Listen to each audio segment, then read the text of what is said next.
this is probably the easiest chapter in the book. Transmission media. Yes, sir. Okay. You know what's the meaning of transmission, right? What is this word media? The thing that used between two stuff, yeah. Yeah. So it is the plural of that thing, right? You know what is plural? Yeah. Yeah. Okay. So medium is the word. Medium means that, as he said, the medium is that thing through which your signal is traveling, right? That medium could be a wire like this, could be fiber optic, or it could be wireless. That is called a medium.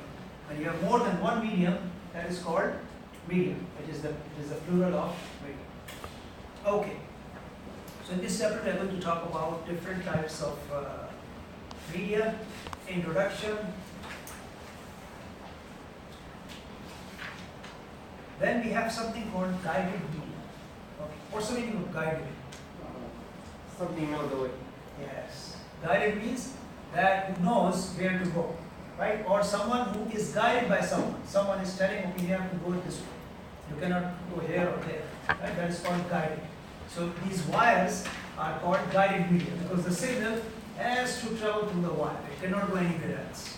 Right? Similarly in fiber optic, the signal has to travel through the fiber optic. It cannot go here. So that is called guided media. Then there is something called unguided. Right? For example, wireless. Wireless is unguided. Once you transmit, it is not under your control. It can go anywhere. Right? So that is called unguided. So guided media are the cases where you have wires and wired stuff, and unguided relates to wireless stuff. Okay. Now transmission media are actually located below the physical layer. Remember those layers in the DC traffic protocol? The first layer is physical, data link, and so on. This transmission medium is just below the physical layer, right? And they are directly controlled by the physical. We could say that transmission media belong to layer 0. Right? If we give it a name, we can say it is layer 0 because physical layer is layer number 1. Okay, so this diagram you've already seen. This is how it is. You have physical layers and it is directly connected to the transmission media. Okay. So transmission media are of two types. We just talked about it. Unguided, which is actually wired, and unguided, which is actually wireless. Okay. So guided, we will talk about three different types: twisted pair cable, coaxial cable, and fiber optic cable. Okay.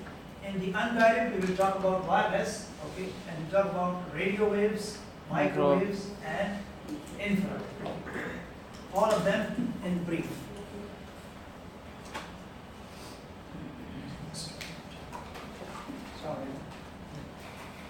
So we'll talk briefly about these radio waves, microwaves, and because these things, especially these radio waves and microwave wireless things, there are so many things in this, and in this course we are not going to go into the details.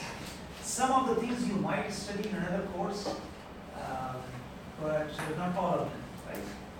The radio waves and microwaves, there are courses specifically designed for these things. So we'll just give an introduction of these so that you have an idea. And then if you want to do say something more in that, you might take electives or you can take up your master's study or something like that. Okay, so these are the things. Now let's talk about guided media, which is wired. Guided media are those that provide a conduit. Conduit means channel through which something passes from one device to another. It includes twisted pair cable, coaxial cable, and fiber optic. A signal traveling along any of these media is directed and contained by the physical limits of the media. Right? Directed means wherever the wire is going, it has to go. And contained means that it cannot go outside the wire.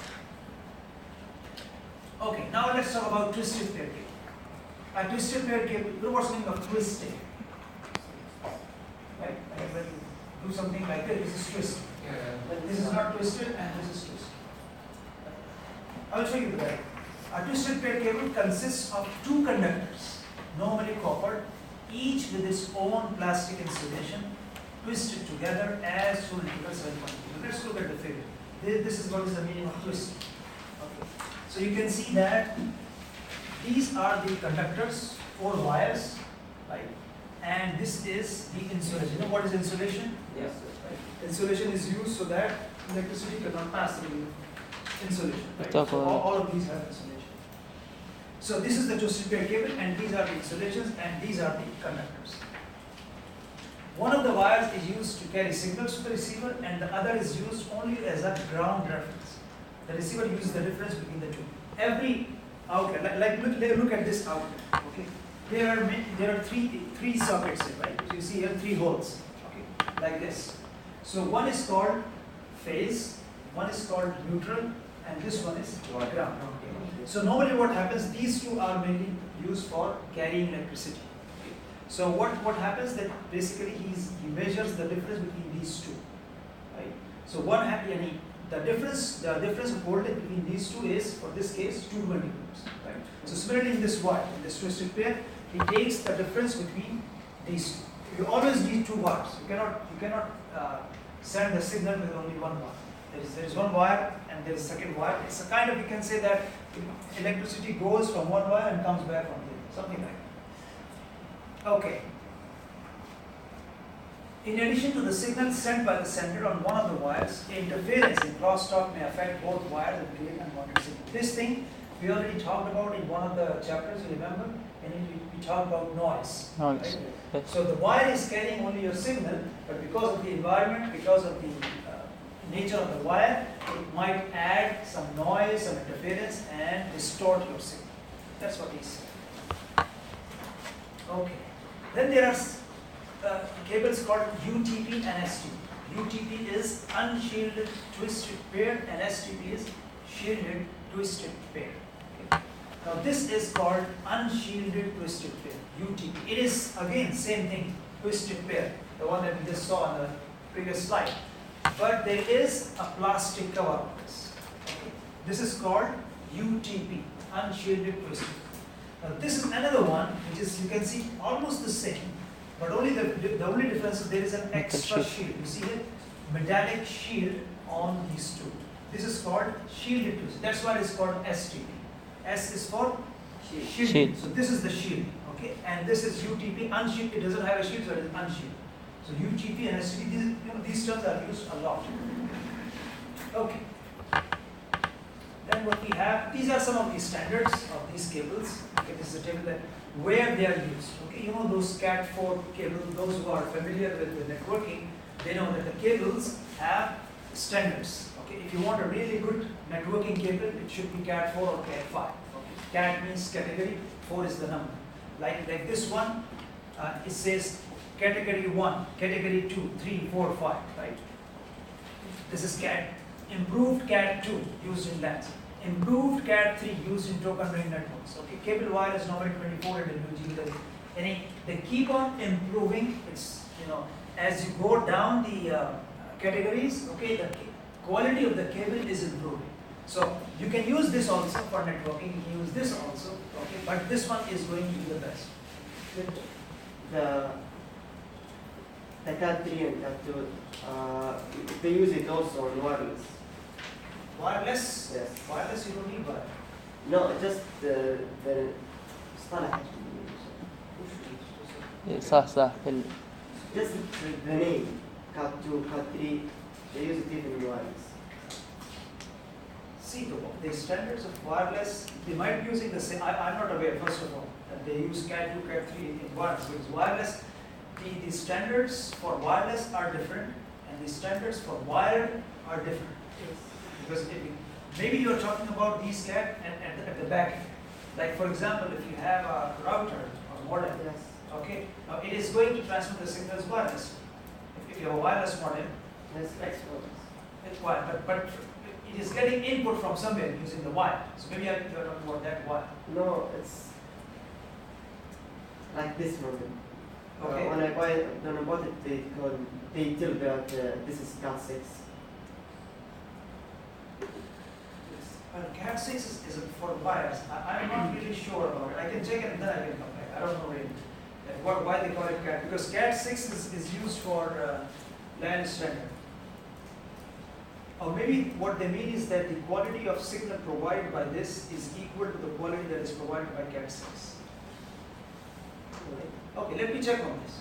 Then I will get back. I don't know really. And these are the data rates that these type of cables can support up to this much of speed, this much of data, and where they are used. Okay. Then these are UTP connectors. You have seen these connectors. You are aware of this, right? Yes. These are the typical LAN cables and LAN connectors. That is the socket, and this is the one that plugs in. Okay, UTP performance. Okay, this needs some explanation. Whenever you see a graph, what's the purpose of a graph? The purpose of the graph is that just in one picture, you get a lot of information. Things that you might need a couple of pages to write. A graph gives you that information just like that. But you should be able to read the graph. You should be able to understand what is going on in the graph. So whenever you see a graph or a plot like this, the first thing that you should see is what is on the y-axis and what is on the x-axis, right? Now if you look on the y-axis, what we have is attenuation. And now you know what is attenuation, right? We talked about it a lot. Attenuation is loss of energy, right? You send a signal of this amplitude, and when you receive, it is of this amplitude. This is attenuation. Then it should have the units. What are the units? Decibels per kilometer, which means that this wire or whatever we are talking about is going to lose so many dB after every kilometer, right? So at 1 kilometer, for example, it is losing 2 dB. Then at 2 kilometers, it will be losing 4 dB. 6 kilometers, it will be losing 6 dB, and so on. So basically, this tells you the unit, right? Now the numbers here, 2, 4, 6, 8, you can see that this distance are same, right? This is 2, and then plus 2 is 4, 4 plus 2 is 6, and so on. So this scale is called a linear scale, right? This is the normal scale that we always see. If you look on the x-axis, do you see any difference between the x-axis and the y-axis, the way they are? Yeah. See, there are many differences that you see. This is, you see here, this is this way, and as you move forward, these are decreasing. And when it reaches here, again, it is big one, and then it starts decreasing. Again, it is a big one, and then it starts decreasing. And you see here it is 2, plus 2 is 4, plus 2 is 6, plus 2 is 8. Here, 1 and then 10, then 100, then 1000. So what is going on? If you see here, how is getting these numbers? 10 into 1 is 10, right? 10 into 10 is 100. 100 into 10 is also, he's multiplying each one by 10 to get the next one, right? So what type of scale is this? Have you seen this scale before? Yes, very good. It's a log scale, logarithmic scale, right? This one is called linear, and this one is called logarithmic scale, or in short, log scale, right? The log scale is used a lot, and it is used in those cases where your data has very high values, and in the same one you have very low values as well. So you want to show in the graph low values as well as high. If you use this one as a linear scale, just like this one, many of these you will not be able to see. It will look like as if they all are the same. Right now you see these lines are separated, right? Yes. But then if you use linear, they all, because if your data has a value of 100,000 and it has one value of 0.1, so if you want to show 0.1 and 10,000 on the same graph, the 0.1 you cannot see, right? Yes. Are you getting my point? Yes. So if you use the linear scale, the smaller values will be hidden. You won't be able to see. So in those cases, they use log scale, which is this one, right? So in some cases, you might have only this one as log scale. In some cases, you might have only this one as log scale. In some cases, you might have both as log scale, right? So the first thing that you should see is what is on the, how the x-axis and y-axis are done. This is one thing. Second thing is you should see what is there, what quantity it is. So this is attenuation, and how about this? Frequency. What are the units? Kilohertz, right? So this is the second thing that you should. Once you know this, then you can make a judgment of what is going on. Now just by looking at the graph, the first impression that comes is that the attenuation is increasing for all the cases as you are increasing the frequency, right? Isn't it obvious? Yes. As soon as you see the graph, you see it is going up. That means as the x-axis, the value of the x-axis is increasing, my value on the y-axis is also increasing, right? So the higher the frequency, the higher is going to be the attenuation. For what? For UTP cables, right? Is this clear? Okay. Now you see that what is the difference between all these curves? Okay, that he has given. He says it is 26 gauge. This is called gauge. 24 gauge, 22 gauge, and 18 gauge. This gauge is a very well-known unit which is used for measuring the diameter of wires. Okay. They don't talk in terms of millimeters or those things, they talk in terms of gauges, right? So gauge is this. Now here he has given the conversion. What is the meaning of 18 gauge? It is 0.0403 inches. This is the diameter. Okay. 22 gauge is 0.02320 inches diameter. And 24 means this and 26 means this. So you can see that as the gauge number is increasing, the diameter is decreasing. Right?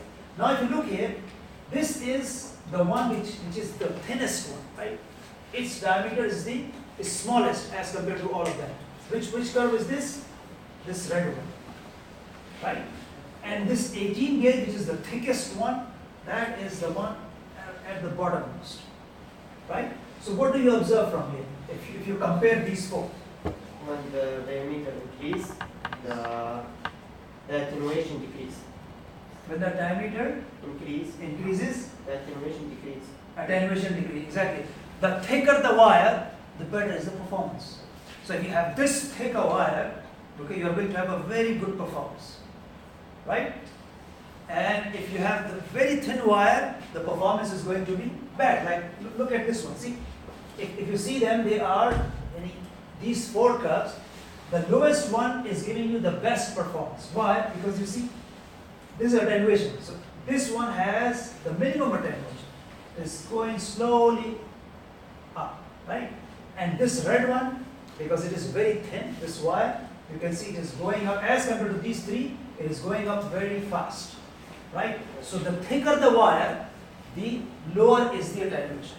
And the thinner the wire, the worse is the attenuation, right? That's why, things are difficult in this world, right? You, on the one hand, you want to reduce the weight of the copper which is running inside these buildings, right? You want to have very thin wire. If you take a thick wire, it's going to be heavy, expensive, and turning it will be difficult, right? Okay, so this is another thing that you need to observe and read from this graph, that as you increase the diameter, okay, performance is going to become better, and as you decrease the diameter, the performance is going to go down. Okay. All right. What else? Yeah. So, what type of question can I give in the exam? Normally, I can give you something like, not exactly, but something like I can give you a frequency. I can say, okay, at a frequency of 20 kilohertz, how much is the attenuation for 24 gauge wire? Right. It's very easy. If I say 20 kilohertz, 20 is here, and I draw a vertical line here. This is 24 gauge, right? And then what should I do? Exactly. Horizontal line here, and approximately you can see that it is about 5 decibels per kilometers. This is the attenuation for this gauge wire at a frequency of 20 kilohertz, right? And the point is that you should be able to read the graph. Like for example, if you are designing something, okay, and you need to use a cable, okay, and you know that your system will be operating at this frequency. So you will see this one, this is called data sheet. Just like you have data sheets for ICs and those electronic components. So this is a kind of data sheet. So you will see, okay, I need to operate at 100 kilohertz frequency. So at 100 kilohertz is going to, oh, this attenuation is too much. No, I cannot use this one. Let's go for this one because this attenuation I can tolerate. Things like that. You look at that and then you design your system and you choose which cable will be the best for your system. All right. Any questions?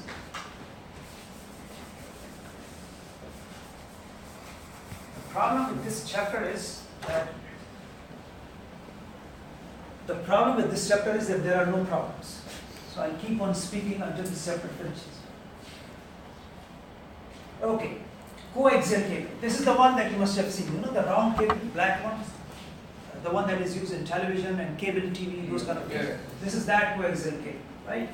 So let me show you the diagram directly instead of explaining this. This is how it looks like, right? This is the one, the thin conductor inside, right? Yeah. And it is inside a small plastic sheet, right? This is the insulator. Can you recall? Have you seen it from inside the coaxial cable?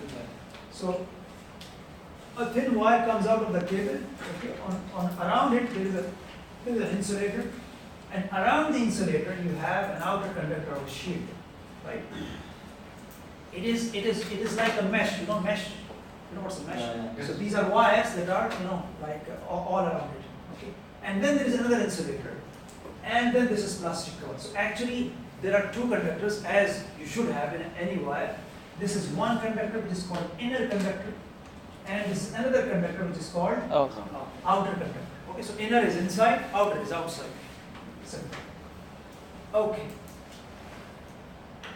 And again, these are the categories, or you can say the standards used for these coaxial cables, where these are used and where this one is used and where this one is used. Okay. Then there are connectors for these coaxial cables, and these are the different connectors, 1, 2, and 3. Now for networking, these are not used much. I don't think anywhere these are being used, but so that it's there in the book, so we talk about it. At least you should know. We talked about bus topology in chapter number 1 or 2, right? So what happens in bus topology, that you have a wire going like this, and you take taps, right? So this T is for taking taps, right? So this T might be somewhere here, like this, right?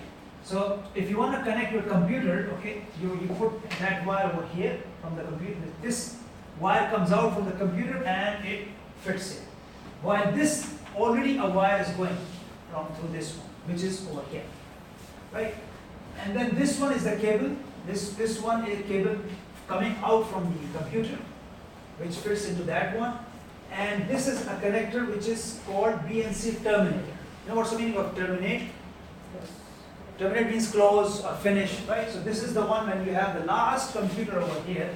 Over here you will use this one. And to complete the circuit, you have a ground wire. You always have to complete the circuit, right? You have done circuit theory, right? Yes. You know that if you have a circuit like this, so it will not work until you have something connected here, right? Otherwise it is of no use.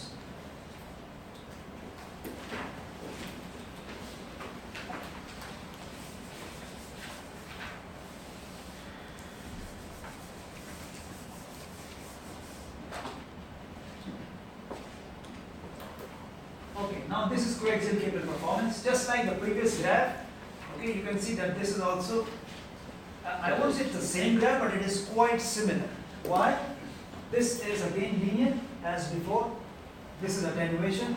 The previous one also it was attenuation. This is again log scale, and you can see that one was starting from 1. This one is starting from 0.0. This also gives you an idea that you can really start earlier if needed. The one before this one will be 0.001, 0.0001, and so on. The frequency here is in mega. See, you should be very careful when it comes to units. Is it kilohertz, megahertz, or hertz, or whatever? Frequency, units are extremely important. Then you see these. There are three curves. What is the meaning of 3? This one is red. It says 0.7/2.9 mm. What does it mean? This is the diameter of the inner conductor, and this is the diameter of the outer conductor. This is the diameter of the inner conductor. So you can see as the diameter is increasing, okay, the performance is improving, right? As the thicker the cable, the better is going to be the performance. Okay, clear? Okay. Okay, now let's talk about fiber optic. Only 2 slides, 3. A fiber optic cable is made of glass or plastic and transmits signals in the form of light. This is the first and most fundamental thing about fiber optic. The signal in fiber optic travels in the form of light. It is not electrical signal, it is light. To understand fiber optic, we first need to explore several aspects of the nature of light. Okay. Now let me remind you something. In the school, in the physics, you must have done some experiments in the physics lab that relate to glass. Have you done any experiments when you use a glass? Yes. Remember? So what happens in the glass that, like for example, if you have a thick glass, okay, and if light enters into that glass, it doesn't go straight out, right? Exactly. It changes its path, right? Depending upon how much is how much dense is your glass, right? Remember exactly that concept is used over here. Now look at this diagram. Let's suppose this is your glass, okay, which is more dense. You know what's the meaning of dense? Thick. How thick exactly? Yeah. I mean, not that thickness, but from inside, right? So if this is, let's suppose this is your glass and this is air, let's suppose. So if the light enters from here, okay, when it goes out, it goes away from this perpendicular, right? So basically what is happening, that if you keep on increasing this angle, this guy will keep on going down, right? Yeah. So for example, if light is coming like this, so this might go like this, right? If you increase further, it will go even further down, right? And if you do it the other way around, like if the light is coming from here, then when it goes inside, it goes close to this guy, right? So when it comes from a thicker medium to a thinner medium, it goes away from this perpendicular, and if it comes from a thinner medium to a thicker medium, it comes close to this perpendicular, right? Now, if I keep on increasing this angle, a time will come that your wave will become like this, right? So you keep on increasing this I, which is called critical angle refraction. So if you keep on increasing this keeps on going like this. And a time will come that it will go in parallel with the surface of the glass, right? Now the question is that what's going to happen if I increase this even further? It's go down. It will come back inside the glass, right? Yes. Just like this. So although this is not a mirror, right? You know what's a mirror? Yes. So it is not a mirror, but at this angle it starts behaving like a mirror. So if you keep this angle like this, the light will stay inside the glass. It will not go out. This is the basic principle on which the fiber optic works. Okay, which is in I don't know what it is called in Arabic, but in English the name is total internal reflection. So you must have something in Arabic. I don't know if you can translate and you can remember what was it. You must have done it in physics. Everybody does it. Yeah, but you must have seen this, right? Like the glass, right? They put more thicker, more less thicker. Okay, I give you an example. I give an example of my glass because I have this problem. So what happens, since the number is too high, so my glasses are normally very thick. Okay, so when they are thick, if I don't put that, normally the opticians, they put a kind of coating on these glasses, right? If you don't ask for that coating, what's going to happen? You see a lot of reflections. When you go out from the lights, you see a lot of lights in your glass, and you see a lot of the sunlight and all those things. You can see them in your glass. Although it is not mirror, but it starts behaving like a mirror because some of the light is entering at this angle, Yeah. right? So they put some coating so that to avoid that, right? So yeah, exactly. So what you are saying is what it is. Yeah. So this is the basic principle on which the fiber optic works. So what they do, they send the light inside very thin. Have you seen fiber optic cable in pictures? It's very thin, very thin, the actual glass, right? So they keep the angle inside it of the light such that the light keeps on moving inside the glass. It doesn't come out, right? Something like this. Okay. So this is the fiber optic, this is the center, and this is the receiver. Okay. Propagation modes.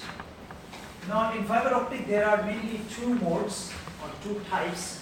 One is called multi-mode and the other is called single mode. Okay. In multi-mode there are two types, step index and gradients. Okay, these are just names, but you will see from the picture what basically it means. If you are using a multi-mode with step index, so what he is showing you, if you transmit a signal which looks like this, okay, so at the receiver what you receive is going to be something like this, roughly. Okay. If you use a multi-mode gradient index, what you transmit from here is received as this one. You can see that in this case it is better than this one, because here you see there is more attenuation. Okay, here the attenuation is less. Only the sharp edges have been rounded off. And if you look at this one, this is the best one. This is single mode, and you can see that what you transmit almost the same is received at the receiver. So again, these are some basic concepts. Okay, these are the different fiber optic types. Okay, these are their core and the cover. How much is the diameter? And you can see that all these things are in a micrometer, so they are very small. Okay, and these are some. It's a very old picture. I don't know if they are still using it. Things have changed a lot. This book is quite old, but since the diagram was there, so I produced it. But you can see that there are lots of things used, outer jacket and plastic buffer and so many things to protect the glass, because that glass is quite delicate. It can break very easily. And these are some of the connectors that they use. Actually, I don't know if you have experienced, sometimes what happens that when they are doing some construction work, okay, sometimes they hit the fiber optic which is under the ground and it is broken. So then, in order to connect the fiber optic when it is broken, it's quite, I won't say it is tough, but it is quite expensive. The tools that are required and the people who can do it, they're specialized people, because breaking the glass and then connecting it is not easy. There are special tools to do that. Okay, again the same graph that you saw before. Now what you observe is here he's saying again decibels per kilometer. Over there we called it attenuation. Here they are calling it loss. Okay, and this scale is, what do you think? Is it linear or log? Log. Linear. It is linear. You got misguided the way he has written these numbers. But actually see, this is 0.01, 2, 3, 4, 5, right? And no, he's right.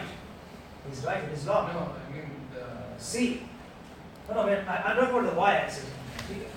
And this is 0.05, right? And then it becomes 0.1, 0.2, 0.3, 0.4, 0.5, and all of a sudden it becomes 1, and so on. On the x-axis, what do you think? Is it linear or is it log? This is definitely linear. So this is an example where it is reversed. Now if you look at the graph, okay, you can see that there is not much variation overall. There is only one specific frequency on which the performance is bad. What? I don't know. Let's see it.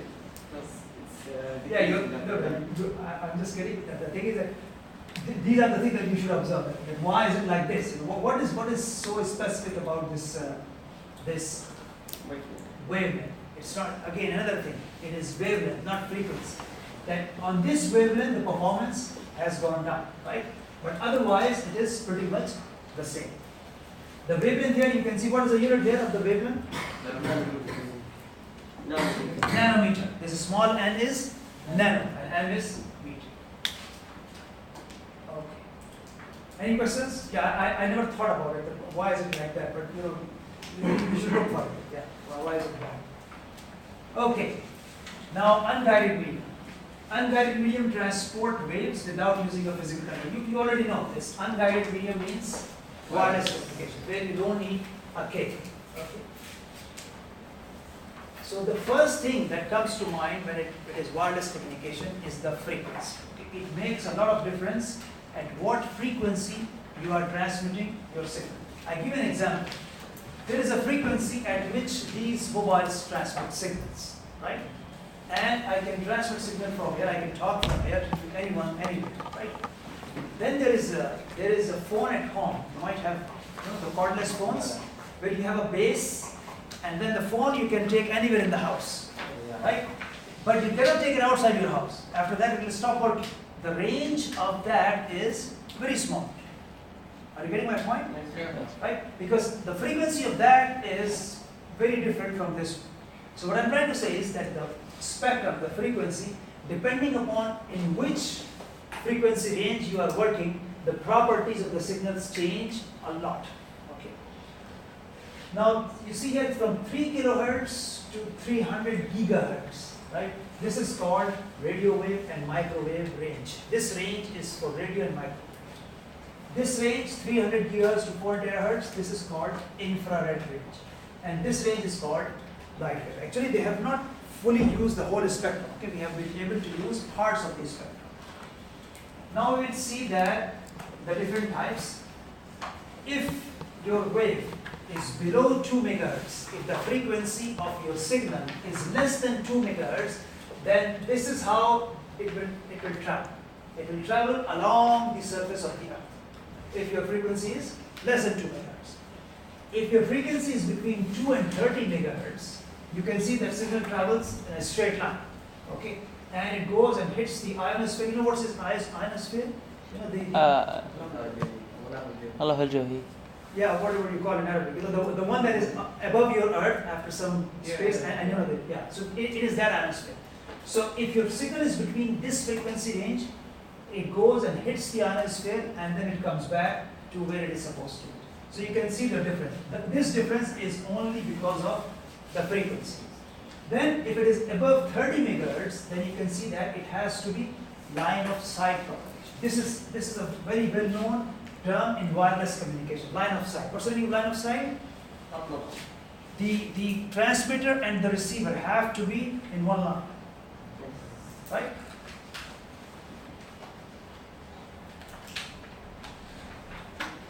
Like for example, if you notice on these towers, these mobile phone towers, okay, there are two types of antennas. One antenna is like this. It's kind of a straight what do you call it? A rod type of thing. Straight rod. You know what's the meaning of rod? R-O-D. Rod means thin and long metallic rod. It's called rod. Okay. Okay, and then there is another antenna which looks like dish. Yes. Like Yes. this, right? So this one is used for data, information communication, because this one transmits signal in all directions. But this is used for control signals. And the frequency of this one is different than the frequency of your data signals. So this one is microwave. And it has to be with line of sight with another tower. Okay, so they communicate like this. Right? So that's what he's saying, the line of sight. These are the bands, the different names. You must have seen these, like UHF and VHF and HF. It is nothing but the range of frequency. For example, when we say VHF, what's the meaning of VHF? VHF is very high frequency. What is the range of very high frequency? 30 to 300 megahertz. How it propagates is sky and line of sight. What does it mean? This is sky propagation and this is line of sight. And what else? Application, it is used in VHF TV and it is used in FM radio. So this first column tells you the name of that frequency range.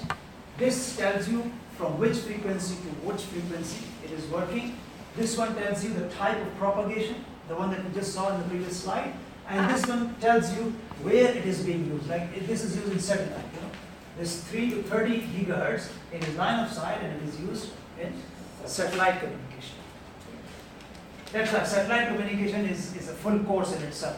You can take multiple courses in satellite communication. Okay, now radio waves. Although there is no clear-cut demarcation means difference between radio waves and microwaves. Electromagnetic waves ranging in frequencies between 3 kilohertz and 1 gigahertz. These are called radio waves. So this is the range in which these mobile phones operate. Waves ranging in frequencies between 1 and 300 gigahertz are called microwaves. So this is the range for microwaves. However, the behavior of the waves rather than the frequencies is a better criterion for classification, because the behavior of the wave changes as we saw on this slide, depending upon the frequency. Okay, like this one. This is called, the example I was giving you, the long rod type of thing, Yeah. that is called an omnidirectional antenna. Omnidirectional means that when it transmits in all directions, all the 4 directions it transmits. This is called an omnidirectional antenna. Okay, microwaves, electromagnetic waves having frequencies between 1 and 300 gigahertz are called microwaves. These are unidirectional. When an antenna transmits microwaves, they can be narrowly focused. This means that the sending and receiving antennas need to be aligned. Aligned means they should be able to see. Line of sight. Infrared. Okay. Do you know? Can you give me an example where infrared is being used nowadays? Remotes. Exactly. You know the remote control for the AC and for the television, they all work on infrared. Okay.